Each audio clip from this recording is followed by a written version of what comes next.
मुझे याद है कि एक बार लालू प्रसाद जी आए हुए थे, उस टाइम वो मुख्यमंत्री थे, तो मुझे ही बुलाया गया था स्वागत गान गाने के लिए।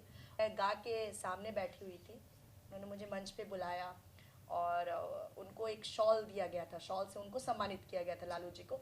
वो शॉल उन्होंने मुझे पहनाया और बोला कि तू तो गावे में एकदम पच्छा हो। भोजपुरी में उस टाइम पे भी अश्लीलता थी। भोजपुरी में अश्लीलता ऐसा नहीं है कि आज ही स्टार्ट हुआ है, लेकिन आज का स्तर बहुत ज़्यादा गिर गया है। पर उस दिन पैसे की बारिश हुई, तो इस तरह से बहुत सारे घटनाएं होती हैं। और उस मूंगफली वाले को भी थैंक्स, काफ़ी अच्छा इन्वायरमेंट दिया गया है। हम लोग क्लासिकल गाने भी सिखाते हैं, क्लासिकल डांस सिखाते हैं, और हम लोग के लिए भी बड़ा इंटरेस्टिंग होता है कि पूरा वर्ल्ड वहाँ पहुँचता है। टूटा दिल और सिसकती जवानी, जाओ बेवफा सब है तेरी मेहरबानी, हाथ में शराब और आँखों में पानी, हाथ में शराब और आँखों में पानी, जाओ बेवफा सब है तेरी मेहरबानी, तोड़ गए वादों की कदर न जानी, बिन तेरे अब तो है सूनी जिंदगानी, जा बेवफा सब है तेरी मेहरबानी। नमस्कार, न्यूज़ पीआर में आपका स्वागत है। मैं हूँ आरती बाला। आज हम एक ऐसी गायिका से आपको रूबरू कराने वाले हैं जो अब किसी परिचय का मोहताज नहीं है। जी हाँ, आज हम बात करेंगे देवी से, जिनको आप सभी जानते हैं, लेकिन आज हम बात करेंगे उनके जिंदगी के आज तक के सफ़र के बारे में। तो मैम, आपका बहुत बहुत स्वागत है हमारे। Thank you so much. Ma'am, सफ़र की शुरुआत कैसे हुई, और आज आप जो कहा जाता है कि देवी अब किसी परिचय का मोहताज नहीं है, तो मैम कैसा लगता है ये सुन के? बहुत अच्छा लगता है, और लोगों का जो प्यार है वो बहुत मतलब जिसको बोलते हैं बहुत गहरा प्यार लोगों का मुझे मिला है इस कैरियर के इस 20 सालों में, तो काफ़ी अच्छा लगता है। और thanks to all the public. Ma'am, 20 सालों का सफ़र, और आज वो देवी जिनको हम सब जानते हैं, लेकिन मैम सबसे अहम ये हो जाता है कि देवी की शुरुआत कैसे हुई, 20 सालों का ये जो करियर रहा, कितने उतार चढ़ाव आए इसमें, और कितना फैमिली का सपोर्ट रहा? देखिए, लकली मेरा लाइफ बहुत स्मूथ अभी तक रहा है। मुझे कोई एक होता है ना, बहुत सारे लोगों को रिग्रेट होता है कि मैं ये नहीं कर पाई, या मुझे और बेहतर होना चाहिए था, या ये कमी रही। ऐसा कुछ जीवन में कभी ऐसा फील ही नहीं हुआ। उसके लिए मैं थैंक्स बोलना चाहती हूँ मेरे पेरेंट्स का। तो मेरी अपब्रिंगिंग काफ़ी अच्छी हुई, और जो शुरुआत थी मेरी वो तो घर से ही शुरू किया मैंने। जब मुझे लगता है कि 5 या 6 साल की थी, तो मैंने पहला स्टेज किया था स्कूल में। तो मैं शुरू मतलब बचपन से ही गा रही हूँ, जब मुझे कुछ होश भी नहीं संभाला था तब से मैं गाने गा रही हूँ। मतलब ये बहुत ही नेचुरल तरह से मेरे जीवन में आया। और उसके बाद कुछ दिन मैंने गाना सीखा भी। छपरा की रहने वाली हूँ, वहाँ पे मैंने टीचर से गाना सीखा, और वहीं पे जो प्रोग्राम्स होते थे उसमें मैं जाया करती थी। कोई नेता आ गए थे, आते थे, तो मुझे स्वागत गान गाने के लिए मुझे बुलाया जाता था। एक बार मुझे याद है कि एक बार लालू प्रसाद जी आए हुए थे, उस टाइम वो मुख्यमंत्री थे, तो मुझे ही बुलाया गया था स्वागत गान गाने के लिए। और जब मैं गा रही थी तो मेरे साथ 3-4 और लड़कियां भी गा रही थी, लेकिन लालू जी ने उस टाइम में मुझे, मतलब उनको लगा कि देवी कुछ अलग है, या मतलब उन्होंने पकड़ लिया मुझे।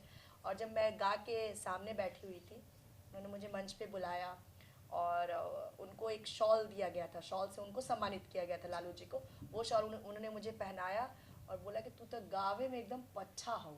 उनका जो अंदाज है उसमें उन्होंने बोला। तो इस तरह से बहुत छोटे से ही मैं, मतलब उस समय मेरी उम्र रही होगी 8 या 9 साल, जब लालू जी ने मुझे सम्मानित किया। उसके बाद मैं जहाँ भी गाती थी एक चर्चा का विषय बनता था कि अरे यार ये बच्ची बहुत अच्छा गाती है, इस तरह की बात। तो इस तरह से करते करते फिर हम लोग को लगा कि एल्बम निकालना चाहिए। तो ऐसे करते 2003 में मेरा पहला एल्बम आया, पूर्वा बयार। और वहाँ से शुरू हुई जो एक प्रोफेशनल जर्नी होती है। मैंने स्टेज के लिए भी पैसे लिए, मेरा गाना इतना हिट हुआ पूर्वा बयार, उसके बाद मुझे एल्बम्स के लिए भी काफ़ी पैसे मिलने लगे। तो इस तरह से एक कमर्शियल जो जर्नी है वो 2003 से शुरू हुई। जी, अभी आपने बात की कि आपकी आवाज़, क्योंकि आप जब गाने गाने जाते थे तो आपकी आवाज़ आपकी पहचान थी, क्योंकि ये हम लोग भी मानते हैं कि आपकी आवाज़ औरों से बहुत अलग है। तो कितना एडवांटेज मिला आपको इस आपकी एक अलग बेहतरीन आवाज़ से? देखिए इसका तो बहुत जल्द मुझे इंस्टेंट जिसको बोलते हैं रिस्पांस मिला जब मेरा पहला एल्बम आया। तो जनरली लोगों का पहला एल्बम हिट नहीं होता है, मेरा पहला ही एल्बम आया पूर्वा बयार, और वो आते ही एकदम मतलब बहुत तेज़ी से स्प्रेड किया। और उसकी जो मतलब उसका जो कारण ये है कि मेरी आवाज़ जो है वो लोगों को एकदम अलग सी लगी। जब वो लाउड स्पीकर पे बजता था तो लोगों को अलग से महसूस होता था कि देवी है, और इस आवाज़ की वजह से ही मुझे पहचान मिली। कि जैसे आपने शुरुआत की उस समय के भोजपुरी में और आज के भोजपुरी में काफ़ी मतलब बदलाव देखने को मिल रहा है। आज के भोजपुरी में एक अश्लीलता बड़ा चीज़ निकल कर एक सामने आई है, जो कि अब प्रतिष्ठा कहीं ना कहीं दांव पे नज़र आ रही है। तो इसको लेकर आप क्या कहेंगे? देखिए भोजपुरी में उस टाइम पे भी अश्लीलता थी। भोजपुरी में अश्लीलता ऐसा नहीं है कि आज ही स्टार्ट हुआ है, लेकिन आज का स्तर बहुत ज़्यादा गिर गया है, क्योंकि पहले जो था कुछ सेंसर बोर्ड भी था, और आपको अपने आप को लॉन्च करने के लिए कंपनी में जाना पड़ता था। लेकिन आज लोगों को जो इंटरनेट आ गया है, तो आपके पास एक मोबाइल फ़ोन है, तब भी आप अपने आप को लॉन्च कर सकते हैं पब्लिक के सामने। तो पब्लिक से कलाकारों की दूरी जो है वो कम हो गई है, और जिसको जो समझ में आ रहा है, अगर आप गाली दे रहे हैं वो भी जन जन तक पहुंच रहा है। पहले ऐसा नहीं था ना।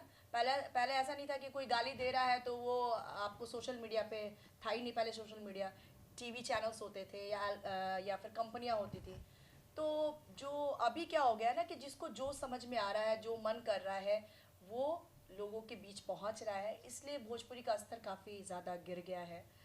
बस मैं इतना ही कहना चाहती हूँ कि जो अश्लीलता होती है, लोग उसको अश्लीलता नज़र से ही देखते हैं, और उसका ज़्यादा दिन तक बोल बाला होता नहीं है। हमेशा अच्छी चीज़ें कायम रहती हैं, उसका एक रिस्पेक्ट समाज में बनता है। जी, और ये देखने को भी मिला है क्योंकि कहीं ना कहीं आपने इसी भोजपुरी में अपने आप को स्थापित किया और इस अश्लीलता से आप कोसों दूर रही, ये एक बहुत बड़ी चीज़ मानी जाती है। और देवी, मैं जानना चाहूँगी आपसे कि मतलब अब तक का जो सफ़र रहा, आप दूर दराज देशों में भी गई, वहाँ पे भी स्टेज शो किया, लेकिन खास करके बिहार से आपका रुझान लगाव जो है वो कुछ ज़्यादा रहा। तो आपने क्या सोचा है आगे आने वाले दिनों में, आप बिहार के लिए अगर कुछ कहने का मौका मिले तो क्या कहेंगे? देखिए एज ए कलाकार, जो मैं यही कहना चाहती हूँ कि एक लोगों को एक हेल्दी एंटरटेन करना, ये भी बहुत बड़ी बात होती है। जैसे कभी कभी मैं गाड़ी में चल रही होती हूँ, लंबा सफ़र होता है, और कई बार थकी रहती हूँ, लेकिन जब कोई अच्छा गाना सुनते हैं तो मूड बन जाता है, अच्छा लगता है, अच्छा फील आता है। तो कई बार मैं सोचती हूँ कि कितना बड़ा कंट्रीब्यूशन है एक कलाकार का। एक जैसे रफ़ी साहब हैं, मुकेश साहब हैं, लता मंगेशकर जी हैं, और भी जो अच्छे मतलब म्यूज़िक डायरेक्टर्स हैं, या जो गाना लिरिसिस्ट हैं, उनका कितना बड़ा कंट्रीब्यूशन है कि आज हम थके हुए हैं, या मतलब आप एक समाज को एक हेल्दी इंटरटेनमेंट देते हैं, तो ये भी बहुत बड़ा कंट्रीब्यूशन है। तो मैं अपने माध्यम से जो भी हेल्दी एंटरटेनमेंट है लोगों का करती रहूँगी, और ये भी एक मुझे लगता है कि अपने आप में एक बड़ी बात होती है जब आप अच्छे कार्यों से लोगों का मनोरंजन करते हैं। और दूसरा ये कि मैंने एक आश्रम भी बनाया है ऋषिकेश में। जी, वहाँ पे भी पूरे वर्ल्ड से लोग आते हैं, और वहाँ रुकते हैं, वहाँ पे म्यूज़िक सिखाया जाता है, क्लासिकल म्यूज़िक, साथ ही साथ योगा, मेडिटेशन, जो आपकी लाइफ को अच्छा करता है, बेहतर करता है, वो वहाँ पे प्रोवाइड किया जाता है। और साथ ही साथ एक अच्छा इन्वायरमेंट, प्रेम पूर्ण वातावरण। मुझे लगता है कि प्रेम जीवन में बहुत ज़रूरी है। जब आप प्रेम करते हैं तो कोई भी इंसान जो है उसका डेवलपमेंट होता है। इवन आपके घर में कोई बच्चा है, आप उसे प्यार कीजिएगा तो आप देखिएगा कि उसका बहुत ही अच्छा डेवलपमेंट होता है। तो एक प्रेमपूर्ण वातावरण देने की कोशिश की गई है। देवी म्यूज़िक आश्रम आप गूगल कर सकते हैं, और बहुत सारे बिहार के लोग, मेरे फैंस, वहाँ पहुँचते भी हैं, रुकते भी हैं, हमारे आश्रम को देखते भी हैं। जी। तो कोई ऐसा कलाकार जो बिहार से भी उभर रहा है और उसको एक बेहतर प्लेटफॉर्म, बेहतर वो देवी जैसा बनना चाहता है, तो वैसे कलाकारों को आप क्या कहेंगे? देखिए मैं लाइफ को बहुत सिंप्लीफाई करना चाहती हूँ, और मैं इतना ही कहना चाहती हूँ कि जीवन में जो अच्छी चीज़ें हैं, जब आप उससे जुड़ते हैं तो आपका जीवन अच्छा होता है। अच्छे संगीत से जुड़ेंगे तो डेफिनेटली आपको आपका मन प्रसन्न होगा, अच्छा होगा, और एक क्रिएटिव काम में लगेंगे। आप अगर अच्छा गाते हैं तो आपको संगीत सीखना भी चाहिए। 1 घंटा अगर आप आलाप करते हैं, तान करते हैं, या क्लासिकल गाने गाते हैं, तो आप देखिएगा कि आपको जीवन में बड़ा अच्छा सुकून महसूस होता है। तो जीवन में अच्छी चीज़ों से जुड़ना चाहिए, अच्छी किताबों से भी जुड़ना चाहिए। बहुत सारे लोगों को पढ़ने में रुचि होती है, तो पढ़ना चाहिए, अच्छे अच्छे लोगों से इंस्पायर्ड होना चाहिए, तो आप देखेंगे कि लाइफ थोड़ी सी अच्छी हो रही है। जी, और बात करूँ अभी तक के गानों की मैम, तो अभी तक आपने कितने गाने गाए हैं और कितने भाषाओं में गाने गाए हैं, इसके बारे में हमारे देखिए मैंने मेनली भोजपुरी और हिंदी में गाने गाए हैं, थोड़े बहुत नागपुरी भी गाया, थोड़ा बहुत पंजाबी टच भी गाने गाए, लेकिन जो मेरा मेन फोकस रहा है वो हिंदी और भोजपुरी। सबसे यादगार पल आप कहीं गए हो, कुछ ऐसा मतलब रहा हो कि वो आज तक आपके जहन में है, आज तक आपको याद है? देखिए बहुत सारी चीज़ें आपको ताउम्र याद रहती हैं, लोगों का रिस्पॉन्स, और ऐसा कलाकारों के साथ कई बार हो जाता है कि मतलब कई सारे ऐसी घटनाएं होती हैं, सुखद, मोस्टली सुखद ही होती है, और आपको हमेशा लगता है कि यार ऐसे हुआ था मेरे साथ। कभी विदेशों में भी होता है, कई बार लोग रोने लगते हैं आपके लिए जब आप लौट रहे होते हैं अपने देश, तो लोगों को लगता है कि कलाकार मुझे छोड़ के जा रहा है। तो एक बार जब मैं बहुत छोटी थी तो एक प्रोग्राम हो रहा था स्कूल में, तो दिन का ही प्रोग्राम था, और वहाँ पे शिक्षक द्वारा आयोजित था, तो वहाँ पे बहुत सारे रेहड़ी पे भी सामान बिक रहा था। जैसे नहीं होता है, जैसे कि कोई आयोजन होता है तो लोग मूंगफली बेचने लगता है, चाय मिलने लगती है, तो वैसा ही चल रहा था। मैं गा रही थी तो एक मूंगफली वाला मेरे पास आया, और वो मेरे सामने 5 रुपए रख के चला गया। तो बहुत सारे जो वहाँ टीचर्स थे उनको बहुत बुरा लगा कि ये क्या तरीका है कि देवी गाना गा रही है और कोई मूंगफली वाला आया और 5 रुपये लेके चला गया। लेकिन मैंने मैं उस समय बहुत छोटी थी, मेरे पापा साथ थे, फिर पापा ने लोगों को बताया कि ये जो 5 रुपये है, ये 5 रुपये नहीं है, इसके पीछे कितना सारा प्यार है। देखिए वो एक मूंगफली वाला इतना गरीब है, लेकिन वो अपने आप को देवी का गाना सुन के रोक नहीं पाया, और वो इमोशन जो है वो निकल के सामने आया। फिर मेरे पापा ने ये बात स्टेज पे बोला लोगों को, तो उसके बाद जो सारे टीचर्स थे वो भी काफ़ी इम्प्रेस हो गए। उसके सारे लोग मेरे ऊपर पैसों की बारिश होना शुरू हो गई, इतना सारा पैसा आ गया मेरे पास कि मुझे रखने की जगह नहीं थी। तो फिर एक हमारे कोई टीचर ही थे, उन्होंने कहा कि ऐसा कि मेरे पास एक बैग है, वो मैं दे देता हूँ तुमको, गिफ्ट कर देता हूँ, ताकि ये सारे पैसे जो है उसमें मतलब भर जाए। तो वो उस दिन पैसे की बारिश हुई। तो इस तरह से बहुत सारे घटनाएं होती हैं, और उस मूंगफली वाले को भी थैंक्स। बैकग्राउंड के बारे में बात की जाए अगर, क्योंकि आपने बोला कि आप बहुत छोटे से आप रहे हो, तो बैकग्राउंड भी कुछ ऐसा रहा, या फिर मतलब कैसे जहन में आया कि मुझे अब सिंगिंग लाइन में ही जाना है, यहीं पे अपना करियर बनाना है? देखिए मेरे मम्मी पापा दोनों प्रोफेसर हैं, लेकिन म्यूज़िक से तो बहुत लगाव हमारी फैमिली में सबको रहा है। मेरे पापा की जो पहली सैलरी मिली, तो उन्होंने सबसे पहले जो चीज़ खरीदी वो रिकॉर्ड प्लेयर आता था पहले, तवा वाला, वो अपनी पहले सैलरी से उन्होंने वही खरीदा। तो मेरे पापा भी संगीत साहित्य से उनकी बहुत रुचि रही, और उन्होंने हमें कुछ बहुत नेचुरल तरीके से हम लोग का ग्रोथ हुआ। ऐसा नहीं है कि मेरे पापा ने कोई ऐसा सपना देखा कि मेरा बच्चा ये बन जाए वो बन जाए। उनके लिए था कि बच्चे खुश रहें, और अगर संगीत से खुश हैं तो संगीत करने दो। तो फिर मतलब मैं करती थी। मुझे भी बड़ा बच्चे स्टेज से भागते हैं कि नहीं हम नहीं जाएंगे, मेरे को था कि मैं स्टेज पे जाऊँ, लोगों के साथ रहना, सोशल मेरा था। तो पापा ने मुझे हमेशा उसके लिए मतलब प्रमोट किया, फिर टीचर्स भी रखे, फिर मेरा एडमिशन दिल्ली में कराया, संगीत महाविद्यालय, गंधर्व संगीत महाविद्यालय। तो इस तरह से करते करते, और पापा मेरे मतलब एक बहुत अच्छे, जिसको आप मित्र कह सकते हैं, वो हैं। उनका ऐसा नहीं है कि सिर्फ मेरे संगीत में ही, बल्कि मेरे जीवन में भी जो भी प्रॉब्लम्स हैं मैं उनके साथ शेयर करती हूँ, और बहुत अच्छे से मेरा साथ देते हैं। और देवी से बात हो रही हो और उनकी आवाज़ ही ना सुनी जाए, ऐसा तो हो नहीं सकता है, तो मतलब आप हमारे दर्शकों के लिए कुछ गुनगुना दें तो। एक नया गीत आया है, जा बेवफा, तो मैं 2-4 लाइन सुना देती हूँ।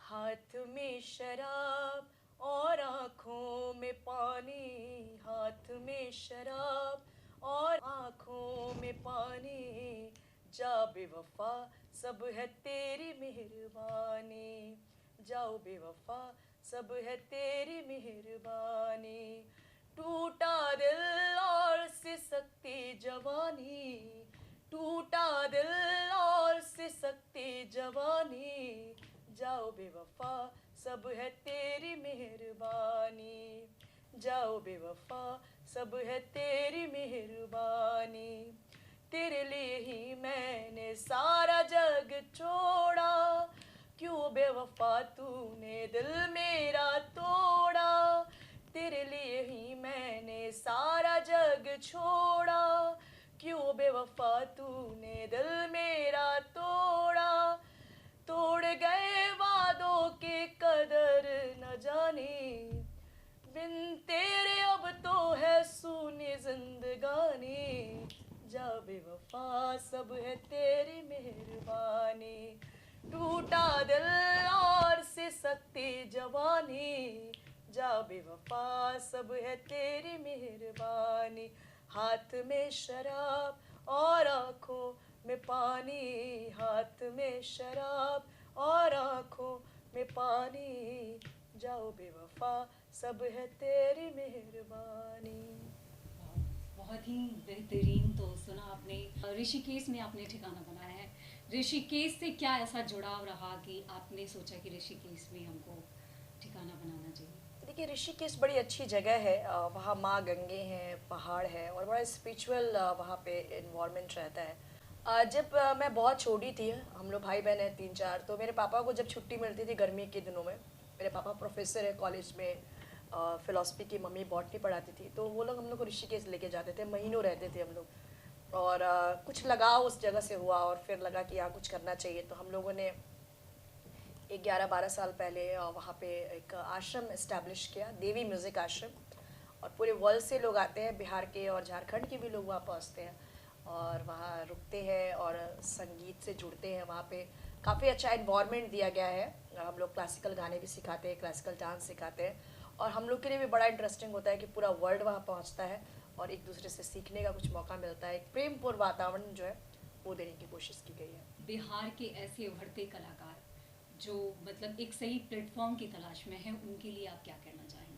देखिए, आजकल तो प्लेटफॉर्म की तलाश की ज़रूरत ही नहीं है। आपके पास एक मोबाइल होना चाहिए और आप अपने आप को प्रेजेंट कर सकते हैं, लोगों के बीच ला सकते हैं। एक एडवांटेज आज के युवाओं को मिल रहा है, क्योंकि पहले जब हम लोगों ने स्टार्ट किया था तो हमें तो स्क्रीन पे आ ही नहीं सकते थे जब तक कि कोई दूसरा हमें चांस ना दे।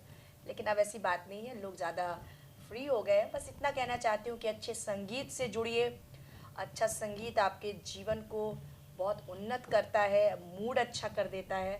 तो अच्छा संगीत एक बहुत बड़ी चीज़ है, उसको अपने जीवन में लाइए, पॉजिटिव रहिए, अच्छा सोचिए, लोगों की मदद कीजिए, दयावान बनिए। सबसे देखिए, सबसे बड़ी चीज़ जो है जीवन में, कोई भी सक्सेस हो या कुछ भी हो, लेकिन एक अच्छा इंसान होना वो बहुत ज़रूरी है। तो एक बेहतर इंसान बनने की कोशिश कीजिए और बस इस जीवन को पॉजिटिविटी के साथ जीते रहिए। तो ये थी हमारे साथ देवी, जिनकी ज़िंदगी के आज तक के पड़ाव के बारे में हमने जाना।